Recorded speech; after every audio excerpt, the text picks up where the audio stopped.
দীপা, তোমার আজকে প্রচুর প্রচুর প্রচুর প্রশংসা করেছে সবাই। মানে আমার লুকটা নিয়ে যে এক্সপেরিমেন্টটা আমরা করেছি, লিটারালি বিশেষ করে শাড়ি ড্র্যাপ থেকে শুরু করে এন্টায়ার লুকটা, মানে এত ইউনিক হয়েছে। ইভেন ফটোগ্রাফার বলছে ও এরকম লুক মানে খুব রেয়ারলি দেখেছে, যে আমার ফটো করছে অমিত পাল।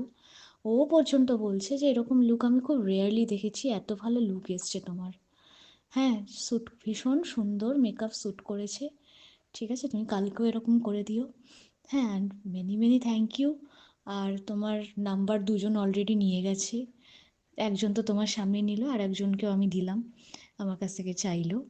তো ডেফিনেটলি এরকমই ভালো করতে থাকো, ঠিক আছে? আর কালকে চলে এসো 11টার মধ্যে। এই ভয়েস মেসেজটা তোমাদের সাথে শেয়ার না করে পারলাম না। আমি প্রতিটা ক্লায়েন্টকে সাজিয়ে আসার পরের দিনই আমি জিজ্ঞেস করি তোমাদের মেকআপটা কেমন ছিল, সব কিছু ঠিকঠাক ছিল কি না।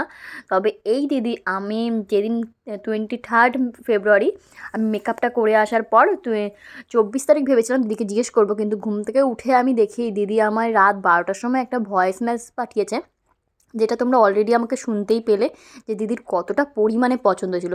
প্লাস আমারও লুকটা খুব পছন্দ হয়েছিল। আর এই শাড়ি ড্র্যাপিংটার কথা যেটা দিদি বলছে, আমি এই শাড়ি ড্র্যাপিংটা ফার্স্ট টাইম পরালাম।